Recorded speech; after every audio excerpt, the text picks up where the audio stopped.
बिस्मिल्लाहिर्रहमानिर्रहीम। अस्सलाम वालेकुम बेटा। नेक्स्ट 7th क्लास की मैथ की एक्सरसाइज 13B का हमारे पास क्वेश्चन नंबर 3 है। कहता है in a given figure O is the centre of the both circles. ये दो सर्कल हैं, इनको कंसेंट्रिक सर्कल्स भी कहते हैं। कंसेंट्रिक सर्कल्स वो सर्कल जिनका सेंटर एक हो और वन इनसाइड द अदर दूसरा सर्कल हो। तो ये दो सर्कल हैं, दोनों का कॉमन जो सेंटर है वो O है और एक लाइन सेगमेंट ए बी है। ये लाइन सेगमेंट या कॉर्ड इसको कह लें। तो ये जो है देख लें आप, दोनों सर्कल्स को बाइसेक्ट कर रही है ये लाइन सेगमेंट, बड़े सर्कल को ए और बी पॉइंट पे और छोटे सर्कल को सी और डी पॉइंट पे। तो ये भी एक कॉर्ड होगी बड़े सर्कल की और ये सी डी कॉर्ड होगी छोटे सर्कल की, ठीक है। और इसने गिवन हमें दिया है कि ओ ई जो है, जो लाइन सेगमेंट परपेंडिकुलर है ए बी के, ओ ई जो है वो इस कॉर्ड के परपेंडिकुलर है और जब इसके परपेंडिकुलर है तो सी डी के भी परपेंडिकुलर होगा, ठीक है। तो प्रॉपर्टी 2 आपके जहन में आ रही होगी जो हमने पीछे पढ़ी है कि जो लाइन सेगमेंट परपेंडिकुलर होता है वो कॉर्ड को बाइसेक्ट करता है। दूसरी चीज़ उसने हमें ए बी की लेंथ दे दी, A B is equal to 8 centimetre और सी ई जो है ये वाला सी 2.5 सेंटीमीटर है। तो फाइन हमने क्या करना है, ए सी फाइन करना है, डी बी फाइन करना है और सी डी फाइन करना है। तो आओ बेटा देखते हैं हम ये क्वेश्चन हम कैसे सॉल्व करते हैं। हमने डायग्राम ड्रॉ कर ली, ठीक है। ये देखें दो सर्कल, दोनों का सेंटर ओ है, ए बी कॉर्ड और सी डी कॉर्ड और ई जो है इनका सेंटर है। तो जैसे पहले हम पिछले क्वेश्चन में लिख चुके हैं तो इस क्वेश्चन में भी पहले हम गिवन लिखेंगे। तो गिवन हमारे पास दो तीन चीज़ें हैं, देखें। एक उसने बताया है कि ओ ई जो है वो परपेंडिकुलर है ए बी के। तो इसके साथ मैंने आपको बताया था, ये भी याद रखना कि ओ ई जो है सी डी के ऊपर भी परपेंडिकुलर है। दूसरी चीज़ उसने हमें बता दी कि ए बी जो लाइन सेगमेंट जो कॉर्ड है वो आपका 8 सेंटीमीटर का है। और तीसरी चीज़ जो उसने बता दी कि सी ई जो आपका सी ई है वो आपका 2.5 सेंटीमीटर है, ठीक है। और फाइंड हमने क्या करना है, तो ये लिखें कि हमने फाइंड जो हमने करना है वो बेटा एक ए सी हमने फाइंड करना है, दूसरा डी बी फाइंड करने के लिए हमें कहा गया है और तीसरा जो है वो हमने सी डी फाइंड करना है, ठीक है। तो इस क्वेश्चन को कैसे सॉल्व करते हैं देखें। ये आसान क्वेश्चन है, इतना मुश्किल नहीं है, थोड़ा सा लेंथी है।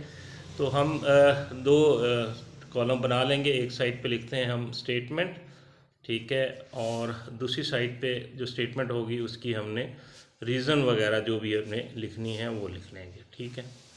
तो सबसे पहले देखें, हम लिखेंगे कि जो हमारा ए ई है, ए ई वो इक्वल है बी ई के, ठीक है। ये हमारा जो डायग्राम में देखें, ये ए ई जो है वो बी ई या ई बी के इक्वल है। रीज़न कि ओ ई परपेंडिकुलर है ए बी के। ये प्रॉपर्टी 2 में हम पिछले दो क्वेश्चन में भी पढ़ चुके हैं। तो ए ई हमारा बी ई के इक्वल है, ठीक है। उसकी रीज़न क्या है कि ओ ई जो है वो आपका परपेंडिकुलर है ए बी के।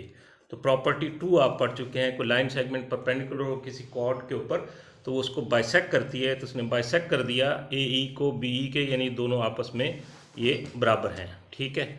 उसके जब ये दोनों आपस में बराबर हैं तो हम लिख सकते हैं कि ए ई, ठीक है, और बी ई दोनों ही आपके 4 सेंटीमीटर हैं, ठीक है। क्यों 4 सेंटीमीटर के हैं, क्योंकि आपका जो ए बी है वो गिवन था 8 सेंटीमीटर, ये 8 सेंटीमीटर है। तो इसके जो हाफ हैं वो दोनों 4 सेंटीमीटर के हो जाएंगे, ठीक है। नेक्स्ट हम लिखेंगे कि सिमिलरली सी ई जो है हमारा वो इक्वल है डी ई के, ठीक है, और दोनों 2.5 सेंटीमीटर हैं। क्यों, ठीक है।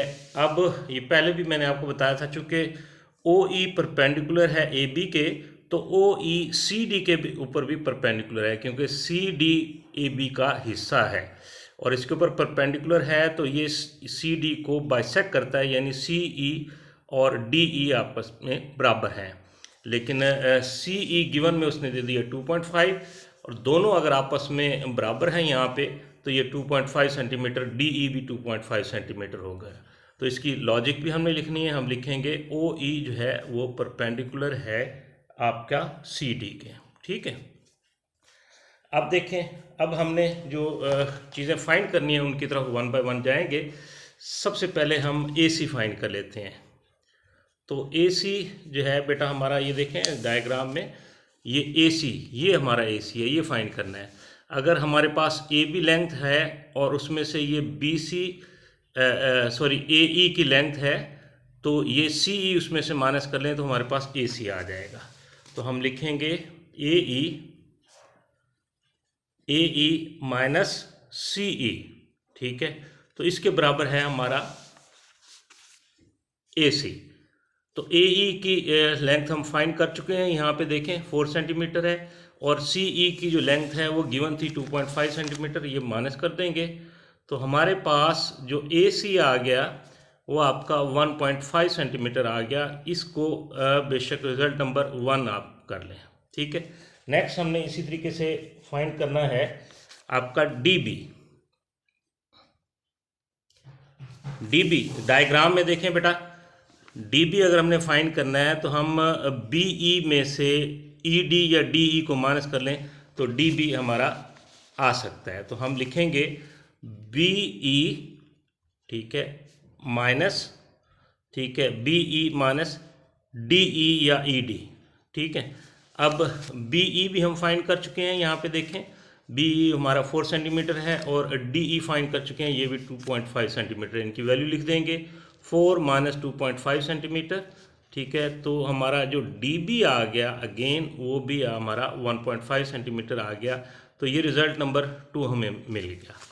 ठीक है, नेक्स्ट जो अगला पार्ट है हमारा, हमने सी डी फाइंड करना है। तो सी डी देखें, सी डी यहाँ पे डायग्राम में देखें, ये सी डी जो है वो सी ई और डी ई के सम के बराबर है। तो हम ये लिख देते हैं C D is equal to C E plus D E.